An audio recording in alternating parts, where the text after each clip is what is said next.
Hello 9th class students. The next chapter which I am going to start for you is atoms and molecules. See, when it comes to SSC examination, this chapter is very important, because in the next year you have a chapter by name structure of an atom, which is again a high weightage chapter, and when it comes to intermediate, again this chapter repeats. Okay, so the foundation which you will be receiving in the 9th class is going to help you understand the chapters in the later stages or the advancement of the topics in atoms and molecules. Okay, so I'm going to start atoms and molecules. It's a bit lengthy chapter and I'll be going in very detail for this one. So watch the videos which I'm giving you now. This cake is yummy. Can you please share the recipe with me? I love baking. Sure. For baking this cake, I use 2 eggs, a cup of flour, a cup of sugar, and a cup of butter. If I have 6 eggs, can I bake a bigger cake? 6 eggs are too many. For this cake, follow the proportion.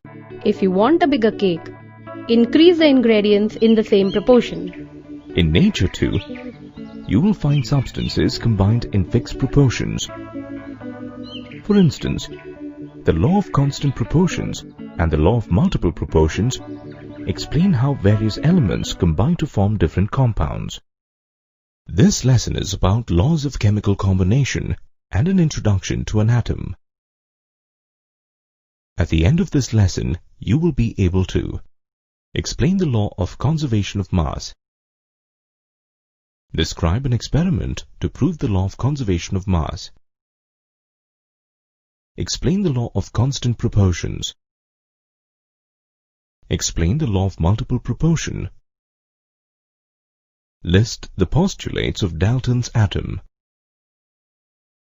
define an atom, identify the symbols of elements, identify the atomic mass of elements, define a molecule, identify the atomicity of elements, define an ion, define valency, list the rules for writing a formula, and apply a set of rules to write a formula.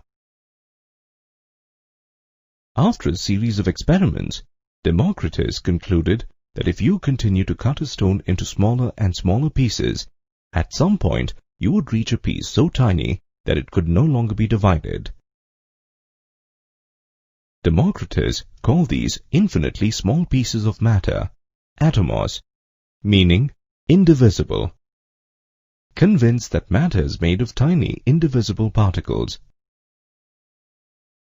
Many scientists like Evangelista Torricelli, Daniele Bernoulli, Joseph Priestley, and Antoine Lavoisier started studying the natural world. Among them, Joseph Priestley discovered that substances could combine together or break apart to form new substances. Later, Antoine Lavoisier, from his experimental observations, established a law that states that there is no gain or loss of mass when new substances are formed.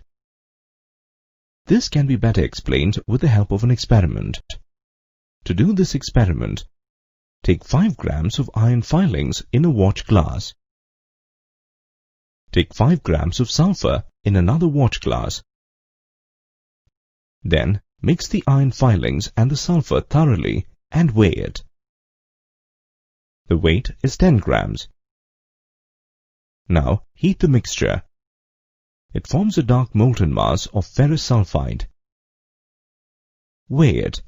You'll find the weight to be 10 grams. This shows that the mass is the same, though there is a change in form.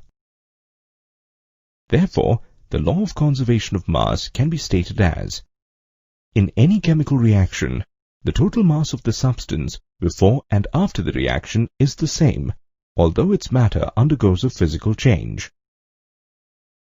The total mass of reactants is equal to the total mass of products. This led scientists to ponder over the combination of substances, and they conducted various experiments. All these observations were accepted, and the law of definite proportion was proposed by Proust. Proust, a French chemist, concluded that when 100 grams of water was decomposed, 11 grams of hydrogen and 89 grams of oxygen was obtained. He later purified and analyzed numerous compounds and concluded that every pure substance contains the same elements combined in the same proportions by weight. So, the law of definite proportions can be defined as, in a chemical substance, the elements are always present in definite proportions by mass.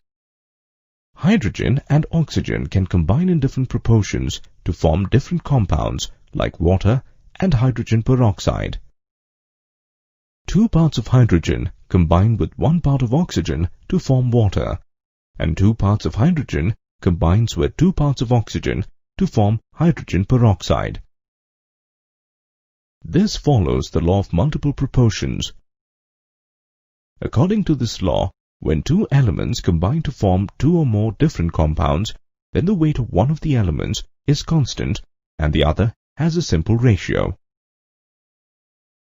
Basing on Proust's observations, John Dalton further researched and realized that water could exist as a gas that is mixed with air and occupies the same space as air. Solids cannot occupy the same space as gas. For example, ice cannot mix with air. This made Dalton ponder over what could allow water to sometimes behave as a solid and as a gas at other times. After a series of experiments with various substances in different states, Dalton concluded that all matter must be composed of tiny particles which cannot be further divided. He called them atoms. So an atom can be defined as the smallest particle of an element. According to Dalton, all matter is made of atoms. Atoms are indivisible and indestructible. All atoms of a given element are identical in mass and in properties. Compounds are formed by a combination of 2 or more different kinds of atoms. And a chemical reaction is a rearrangement of atoms. Having identified some elements, Dalton proposed a scheme of notation to represent elements. For example, hydrogen was represented as, carbon as, oxygen as, nitrogen as, sulfur as, phosphorus as, copper as, silver as, gold as, iron as, chlorine as, tin as, zinc as, and lead as. The symbols used today were suggested by Berzelius. The first letter of the symbol is always in uppercase. Some elements were represented by the starting alphabet of its name. For instance, carbon is represented as C, boron as B, oxygen as O, sulfur as S, nitrogen is written as N, and hydrogen as H. All the elements do not follow the same convention. Symbols of some elements were the first 2 alphabets, but the second alphabet is in the lower case. For example, aluminium is represented as Al, chlorine as Cl, argon is written as Ar, beryllium as Be, and lithium as Li. An element is represented by either the first or the first and any other letter of its Latin name. There are some exceptions while writing the symbols for some of the elements. These names were derived from Latin. In general, the first letter and the second letter of their Latin names are used to represent the symbols of these elements. For example, antimony is called stibium in Latin, and the symbol is Sb. Copper is known as cuprum, and the symbol is Cu. Gold as orumand, represented by Au. Iron as ferrum, and the symbol is Fe. Lead as plumbum, and is represented by Pb. Mercury as hydragium, and is represented as Hg. Kalium is the Latin name of potassium, and its symbol is K. Silver as argentum, and it is represented as Ag. Natrium is the Latin name of sodium, and is represented as Na. The Latin name of tin is stannum, and the symbol is Sn. Wolfram is the Latin name of tungsten, and it is represented as W. A symbol not only represents one atom, but also the mass of the element. According to Dalton, each element has a characteristic atomic mass. Scientists initially took the mass of oxygen as standard mass, since oxygen formed a large number of compounds. In 1961, carbon-12 isotope was chosen as the standard reference for measuring atomic masses. The relative atomic masses of all elements have been found with respect to an atom of carbon-12. For example, in a bakery, if a cake is cut into 12 equal pieces, he is able to find the mass of each confectionery item relative to the mass of a single piece of cake. Now, he sells the confectionery by relative confectionery mass unit. Similarly, the relative atomic mass of the atom of an element is defined as the average mass of the atom as compared to 1/12 the mass of one C12 atom. Matter is made of atoms. But how do these atoms exist? These atoms exist in a combined state called molecules. Thus, a molecule is the smallest particle of an element or compound that can exist independently and show all the properties of that substance. Some elements like sodium, potassium, and helium exist as single atoms, and others like hydrogen, oxygen, etc. exist in a combined state. Atoms combine to form molecules. The molecules of an element are constituted by the same type of atoms. For example, elements like hydrogen, oxygen, phosphorus have more than one atom in a molecule.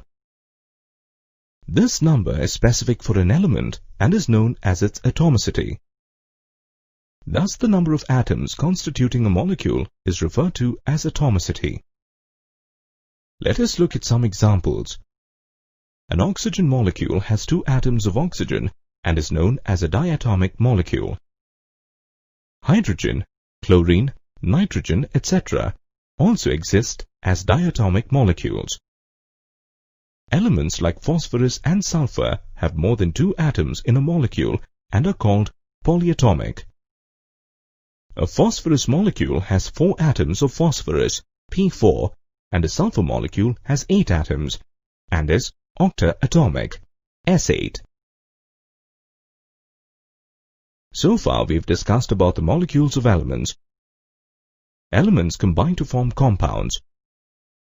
Thus, a molecule of a compound has 2 or more elements. For example, common salt is a compound of sodium and chlorine, where sodium is a positively charged particle and chlorine a negatively charged particle, and each of this is called an ion. Thus, a charged particle is called an ion. The positively charged particle is called cation. On the other hand, the negatively charged particle is referred to as anion. We know that atoms of an element combine to form a compound. Every atom has a specific combining capacity. This combining capacity of an element is known as valency. For example, consider a water molecule. It has 2 atoms of hydrogen and 1 atom of oxygen.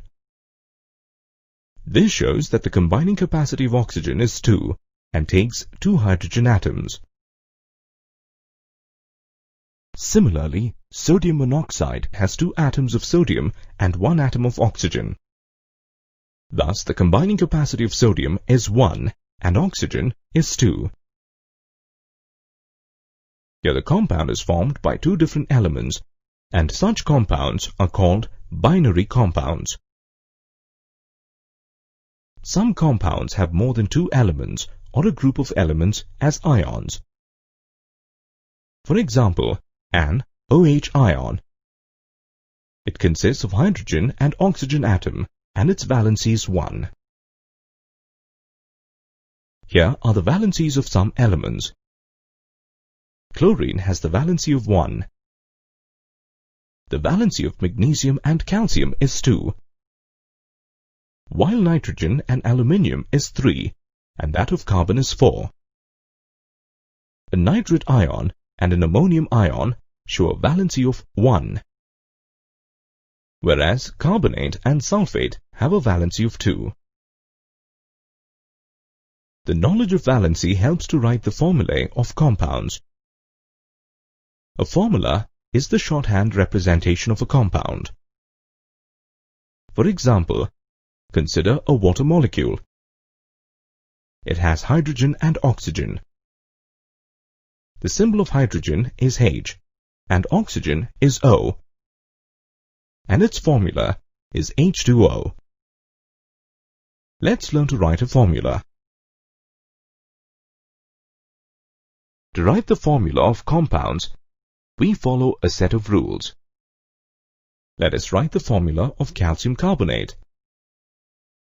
First and foremost, identify the elements present in calcium carbonate. They are calcium, carbon, and oxygen. Identify the cation and the anion. In calcium carbonate, calcium is the cation and carbonate is the anion. Next, identify the valency of the cation and the anion and place it just above the symbol. For example, the valency of calcium is 2 and the valency of carbonate is also 2. Then cross-multiply the valencies. Now write the numerals as subscript right after the respective symbol, Ca2 and CO32. In case of calcium carbonate, both the valencies are 2, hence the formula is CaCO3. For compounds formed with polyatomic ions, the ion is enclosed in a bracket before writing the number of units. For example, ammonium sulfate. It has both ammonium and sulfate ions. The valency of an ammonium ion is 1 and sulfate is 2. When we cross-multiply, ammonium has a subscript 2. This 2 is written outside the bracket. There is an exception for some of the metals, which exhibit variable valency and are named accordingly. For example, copper shows 2 different valencies, 1 and 2. In such a case, the compound formed with lower valency is called cuprous, and the compound is cuprous oxide, that is, Cu2O. On the other hand, copper with valency 2 forms cupric oxide, CuO. Similarly, iron also exhibits variable valency. Iron with a valency of 2 is ferrous, and iron with a valency of 3 is ferric. Hey, what is this? I wonder what these people are doing. Do we weigh coins? Till now, I thought that coins are only counted. Yes, they do. But why? Because it is very tedious to count coins. They weigh them instead. Bankers know that a fixed number of a particular type of coin always has the same weight. Amazing! This reduces a lot of time. So, the bankers link the mass of coins to the number of coins present. Here's another example. In a laboratory, when experiments are conducted using elements or compounds, the mass of an element or compound is taken into consideration, rather than counting the number of atoms that an element or compound contains. This lesson is about the concept of a mole.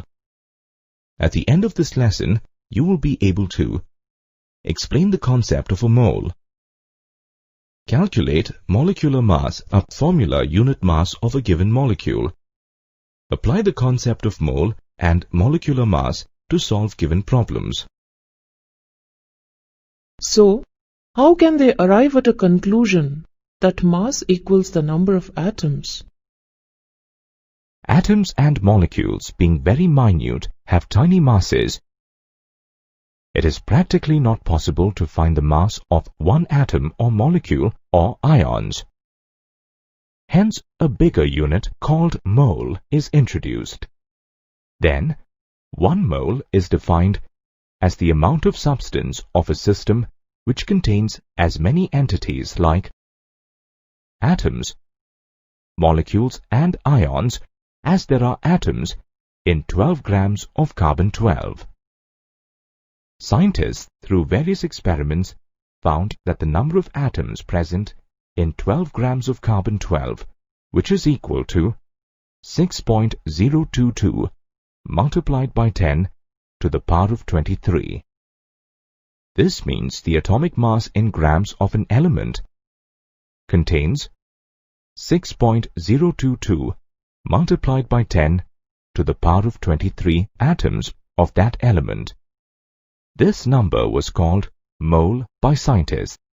A mole is a constant, definite number of atoms of a particular element.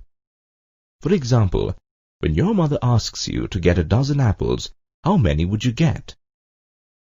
It means 12, obviously. Similarly, a mole is also a constant and a definite number like a dozen. A mole. Scientists, after a series of experiments, concluded that 1 mole of any substance contains 6.022 multiplied by 10 to the power of 23 number of atoms. Here is an example.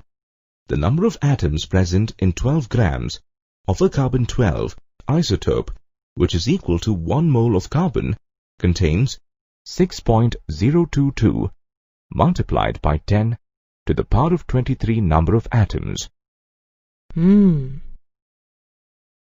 Similarly, 16 grams of oxygen and 14 grams of nitrogen, which is also equal to 1 mole, contains 6.022 multiplied by 10 to the power of 23 number of atoms. So, it is a constant. Yes, you are right. This number is used as a constant and is called Avogadro's number. Avogadro's number? This was named after the Italian chemist Amedeo Avogadro. So from this we can say that a mole is also known as an Avogadro number. I love word-building type of games. Words fascinate me. I wonder.